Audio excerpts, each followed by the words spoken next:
अस्सलाम वालेकुम नाज़रीन, तव्हांखे नौशेर अफरोज़ खां मोहम्मद इकबाल राजपर जी रिपोर्ट ॾींदा हलूं। कलोड़ा स्टेशन वेझो सिम ऐं कलर जो आज़ार वधी वियो।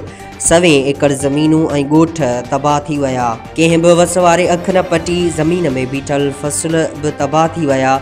ॻोठाणा लॾ पलाण ते मजबूर। MNA सैयद अबरार अली शाह ऐं MPA सैयद मुराद अली शाह पंहिंजे तख़त PS चोटीअ जा रवासी दरबदर वारी ज़िंदगी गुज़ारण ते मजबूर।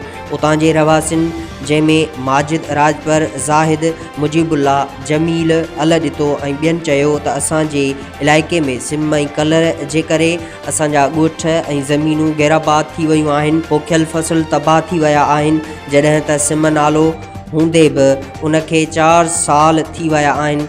हिन महल ताईं कमु शुरू न थी सघियो आहे, जंहिंजे करे असां जूं ज़मीनूं सिम ऐं कलर जी वर चढ़ी वियूं आहिनि। हुननि वधीक चयो, हितां जे तक जे MNA सैयद अबरार अली शाह ऐं MPA सैयद मुराद अली शाह आहिनि।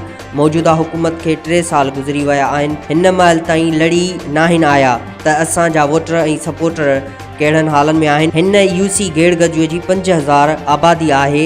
हिन महल ताईं न रोड, स्कूल, गैस, अस्पताल ऐं न वरी इलाइक़े मां सिम ऐं कलर ख़तमु कराए सघिया आहिनि। असांजी सिंध हुकूमत जे वज़ीर आला सैयद मुराद अली शाह ॿियनि आला अमलदारनि खे अपील आहे त खुदारा असांजे इलाइक़े जी सार संभाल रही ऐं सिम नालो चालू करायो वञे ऐं असांखे बुनियादी सहूलियतूं ॾिनियूं वञनि त असां संदन अहसानमंद रहंदासीं।